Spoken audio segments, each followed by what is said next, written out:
Tonight on PBS News Weekend, Germany goes to the polls in an election that could have sweeping consequences for U.S.-European relations. Then, the anxieties in Europe over the Trump administration's shifting positions on Russia and Ukraine. And what President Trump's order on IVF treatment means for Americans trying to grow their families. Their health insurance doesn't cover it, so they're having to figure out how to pay for this out of their savings or other means. So it is something that really encompasses your whole life.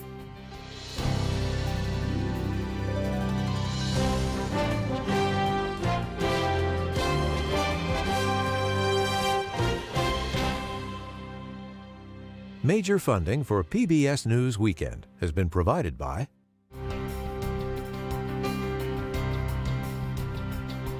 the ongoing support of these individuals and institutions.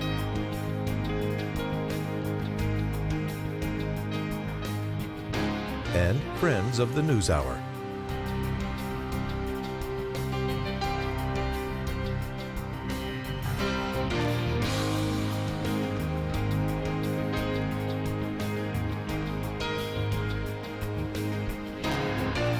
This program was made possible by the Corporation for Public Broadcasting and by contributions to your PBS station from viewers like you. Thank you. Good evening, I'm John Yang. We begin tonight with two big stories overseas. In Germany, voters went to the polls in a national election that saw a surge in support for the far right. From Berlin, special correspondent Malcolm Brabant has our report. In the end, there were no surprises. The German people delivered what the opinion polls predicted. They turned substantially right, rejecting the left-leaning coalition that has governed for the past 4 years. The centre-right Christian Democrats, or CDU, secured the most votes, and their leader, Friedrich Merz, is in pole position to become the country's next chancellor. But he needs the support of at least two other parties to have a majority in parliament, the Bundestag. We must now quickly regain our ability to act so that we can do the right thing at home, so that we can be present in Europe again, so that the world realizes that Germany is being governed reliably again. The party celebrating the most is the one that came second, the Anti-Immigrant Alternative for Germany, or AfD, backed by the Trump administration. It polled 20% of the national vote, twice what it achieved in the last election. Most of its support comes from the former communist East Germany, where there's huge resentment towards the 3.5 million refugees and asylum seekers who've entered the country since the former Chancellor, Angela Merkel, opened the borders to people fleeing the Syrian war in 2015. But the AfD will not be invited to join the coalition because of its far-right roots and policies. This means its leader, Alice Weidel, can make life extremely uncomfortable for the incoming German administration. We have become the second strongest force as alternative for Germany, and we have now firmly established ourselves as a people's party. This has been a landmark election, and voting was brisk in the capital, Berlin, which is Germany's melting pot, and traditionally more tolerant than in the provinces, where the AfD has done well. The migration, for sure. The numbers are too high. Too many people come uncontrolled in our country.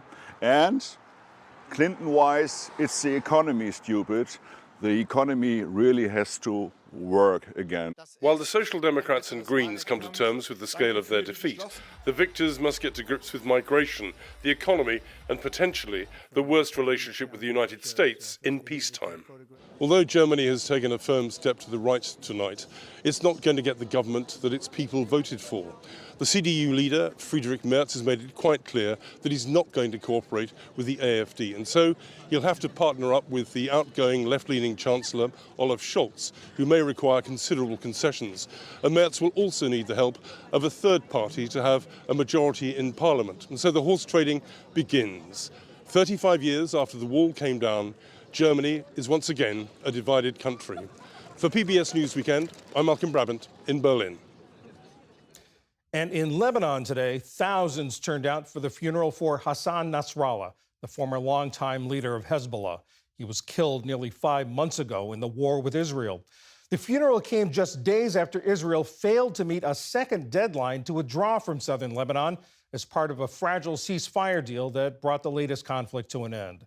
Special correspondent Simona Foltine reports from Beirut. It's the end of an era for Lebanon. Hassan Nasrallah was the country's most powerful man. His group Hezbollah, its strongest political and military force. Labeled a terrorist by Israel, Nasrallah is revered by Lebanon's Shiite community, who gathered in their thousands to pay their respects. Rasha Akoush traveled to the capital from her village in southern Lebanon. We will keep crying over him for a long time. But this person, he taught us what it means to stand up for ourselves, to defend our land, and to defend our rights.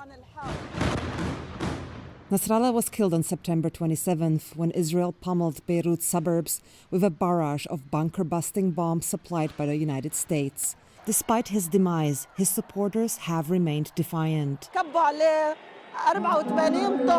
They dropped 84 tons on him with American help, with American financing so that it breaks us and so that we're afraid of Israel. But all these people here are not afraid of Israel. They'll likely fly their jets soon so they scare the people, but we are not afraid, even if they drop bombs on us. Israel and Lebanon agreed to a ceasefire back in November, but this didn't stop Israeli jets from flying overhead, a violation of Lebanese airspace that drew angry chants from the crowd, some directed at the United States.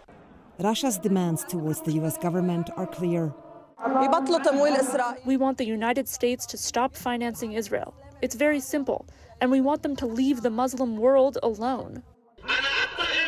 Nasrallah took over Hezbollah's leadership in 1992. With Iran's backing, he transformed it into a powerful army whose influence extended throughout the region. But Nasrallah underestimated Israel when he entered the latest war in support of Hamas. Until his last days, he insisted on the unity of Lebanon's and Gaza's fronts. Lebanon's front will not stop before the aggression on Gaza stops. The resistance in Lebanon won't stop supporting and assisting Gaza, the West Bank, and the oppressed people in those holy lands. Nasrallah has been succeeded by his less charismatic deputy, who took to the stage on Sunday despite Israeli drones circling overhead, a provocation and a reminder that parts of southern Lebanon are still under Israeli occupation. Still, Hezbollah officials are refusing to acknowledge that this war has been a defeat. Nobody can surpass Hezbollah on the domestic front. Hezbollah has the most popular support in Lebanon. Only time will tell if Hezbollah can maintain the support base without Nasrallah. For many people gathered here, Nasrallah was a father figure who led the movement for more than 3 decades. His assassination has no doubt weakened the group, but his legacy is likely to live on. This funeral sends the message that Hezbollah has survived the war and still enjoys a lot of grassroots support. For PBS News Weekend, I'm Simona Foltine in Beirut, Lebanon. In tonight's other news, the biggest Palestinian prisoner exchange of the Israel-Hamas ceasefire deal is on hold.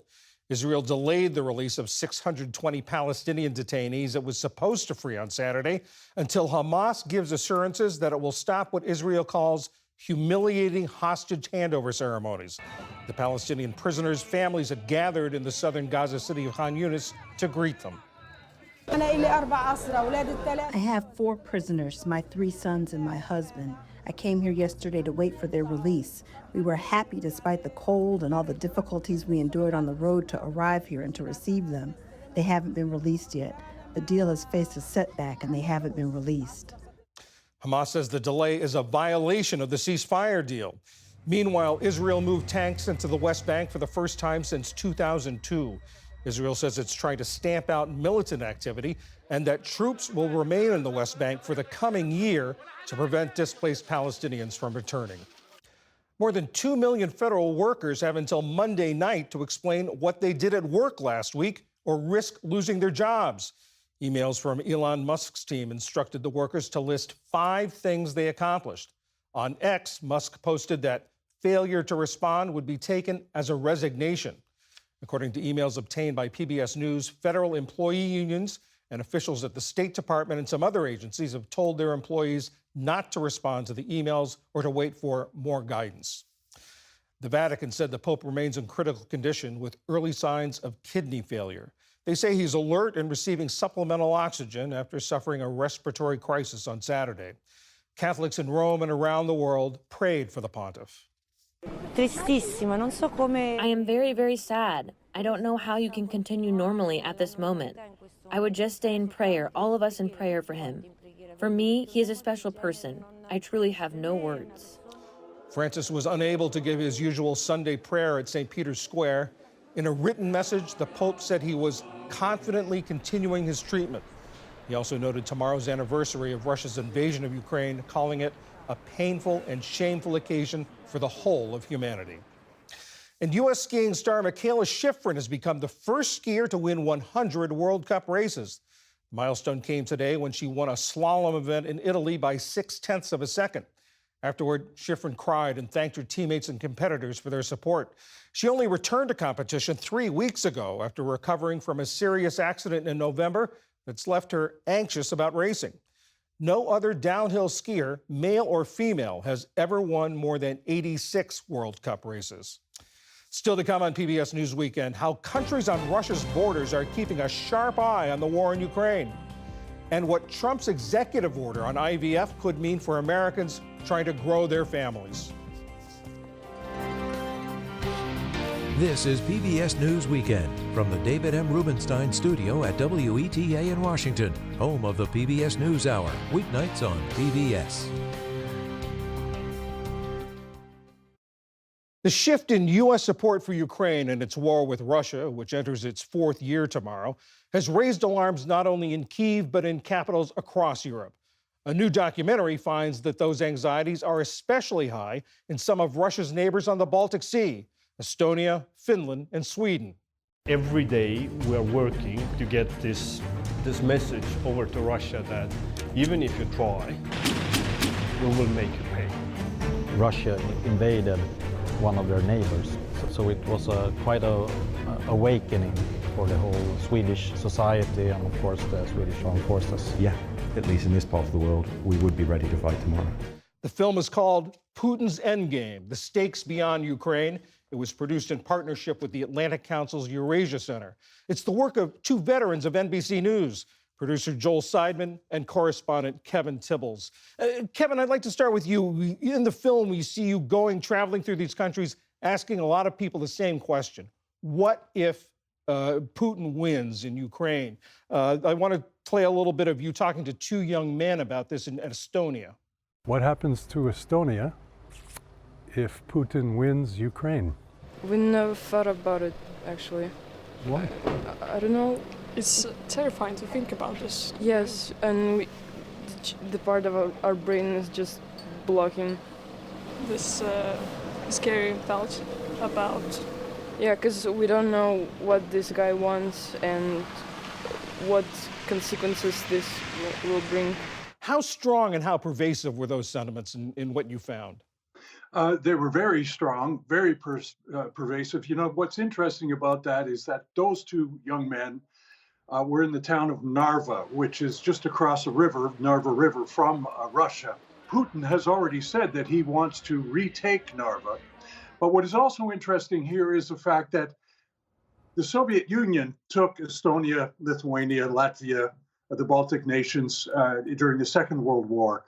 They either murdered anyone who was in any position, or they deported people to Siberia to perhaps die in labor camps working for the Soviets.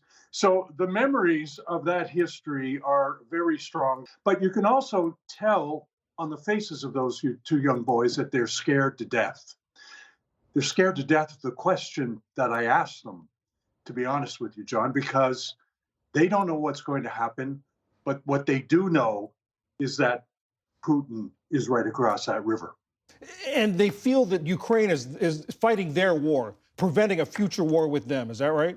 Well, absolutely. And as a matter of fact, the Estonian foreign minister said to us, listen, Ukraine is fighting our war for us.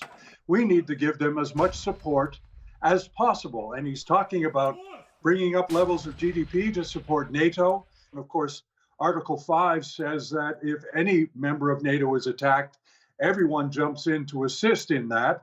As we heard from one of the Estonian officials, they are hoping that NATO is going to save the day. Well, of course, John, all we're hearing now is that the whole question of Article 5 is now in doubt because of what officials on this side of the Atlantic are saying. Joel, I've heard this described as a passion project for you. What made you want to do this? I've been doing lots of films with Kevin over the years about the NATO alliance, about Russia's aggression toward NATO. There are ships, many of them with foreign flags, that have been dragging their anchors and severing very important cables between the Baltic nations. And that is what is called a hybrid war that Russia has been testing the alliance to see what to do. So we thought this is a good time to take the temperature of the two newest NATO members, Sweden and Finland, and also the NATO member that has its most eastern border with Russia, and that's Estonia. Hybrid warfare sounds high tech, but this isn't cyber attacks. This isn't hacking. This is sabotage. Yes, and it's very, very difficult to point the finger onto exactly who is behind it. And that's the beauty of hybrid warfare. The officials that we spoke to, and also the people in Helsinki that are actually looking at this as an institute, say these ships are basically dragging their anchors, and they could drag their anchors up to 100 kilometers. So therefore, that's not just an accident. They're causing havoc, and they're breaking a lot of very important communications lines. Kevin, you mentioned NATO, and Joel just talked about NATO. Is there a sense of what frightens people in this region more?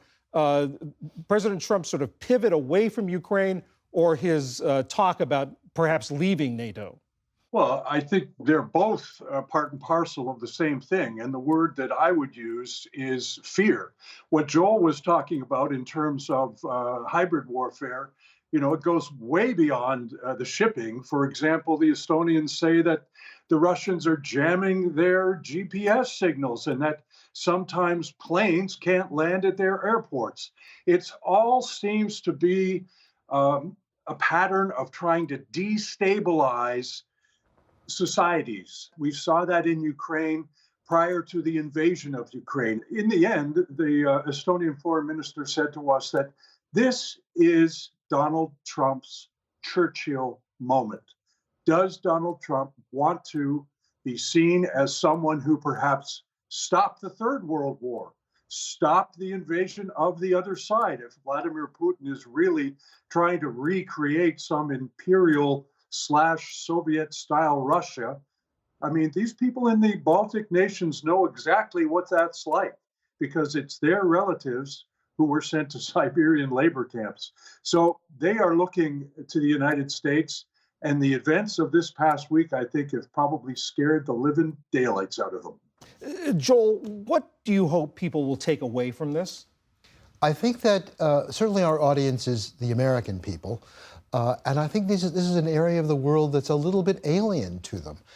So we want to give them the opportunity to see what normal citizens, border guards, heads of state, foreign ministers, think about this region and understand that they are under threat and that they do believe that they could be next. Quickly, where can people see this?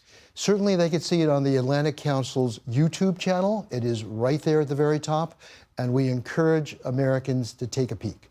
Joel Seidman, Kevin Tibbles, thank you both very much. Thank you, John. Thank you.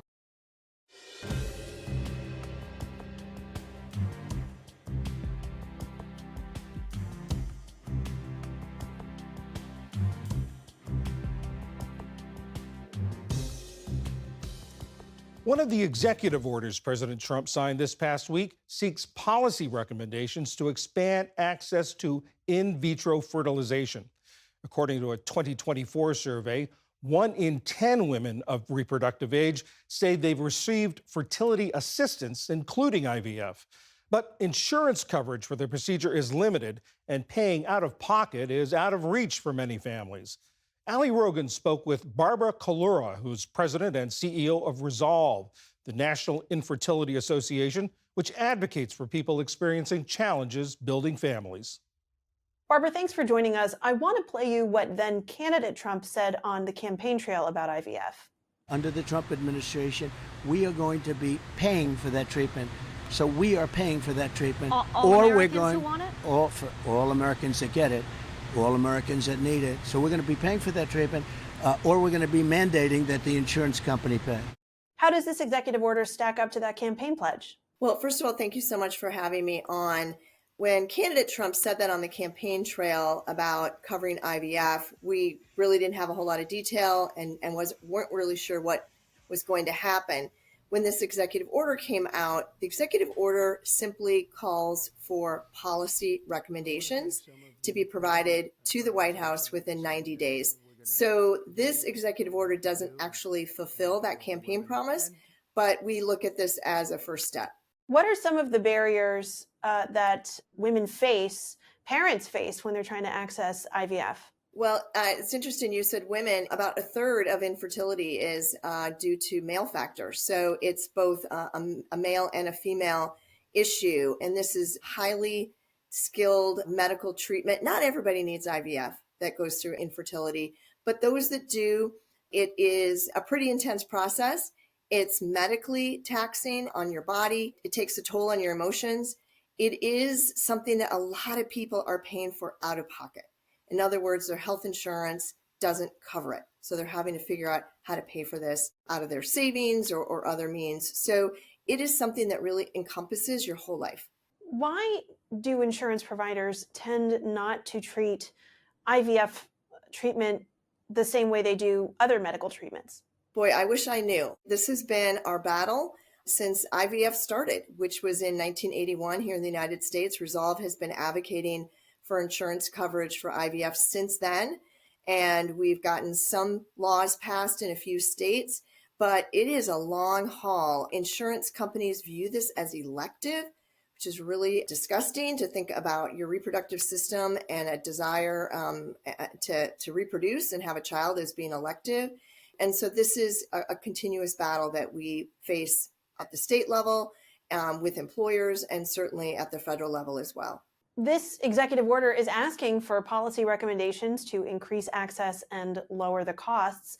What would Resolve advise the Trump administration to do? Well, here's the good news. We've been doing this for a long time. There's already very effective policy recommendations sitting in Congress right now. We have several pieces of legislation that our community has supported, some quite honestly for a decade or more, where it would cover people in the military. Believe it or not, they don't have full access to IVF. It would cover our veterans, federal employees, and then it would also cover people with private insurance. We also have some issues with the Affordable Care Act, and people who get their insurance through those exchanges are left out of care. So we have already solved and done all the hard work on these policy recommendations. I kind of joke to my staff, we don't need 90 days. We've already figured this out as patient advocates, as an organization that's been doing this with partners in our space, for sure, the physicians and others who've been working at this for a long time. At the same time, President Trump is putting out this executive order. There are efforts on the state level that go in a different direction. In Alabama, the Supreme Court ruled that frozen embryos that were unused in the course of IVF were children. So is this going to set up a clash between federal and state efforts when it comes to IVF? You know, it's really interesting you bring this up because you could think of what happened in Alabama very differently from IVF insurance, and it's actually interrelated. We look at our work as protecting access to IVF as well as expanding access through insurance coverage. And let's be honest, why go to all that effort and work to expand access to IVF, in other words, getting more insurance, when it's not even protected? And so we see this as going hand in hand. We'd love to see federal protections. That way we don't need to worry about a state doing something, and then get this insurance coverage for everybody. Barbara Kalura, President and CEO of Resolve, the National Infertility Association. Thank you so much for joining us. Thank you.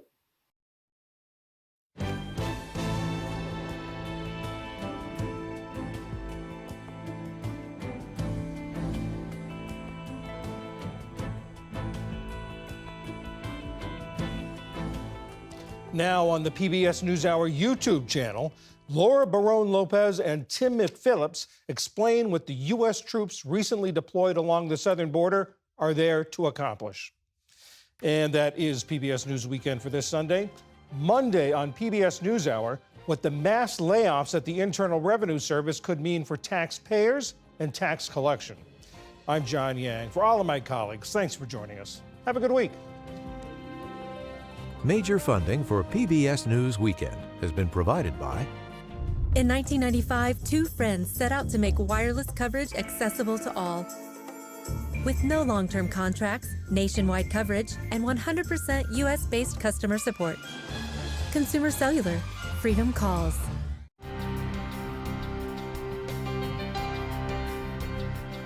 The ongoing support of these individuals and institutions.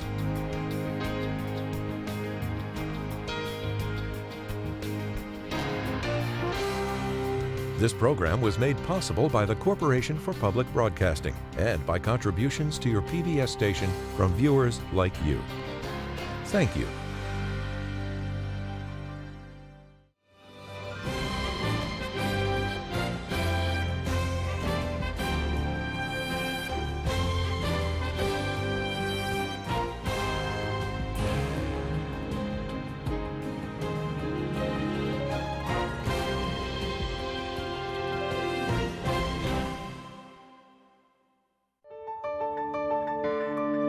You're watching PBS.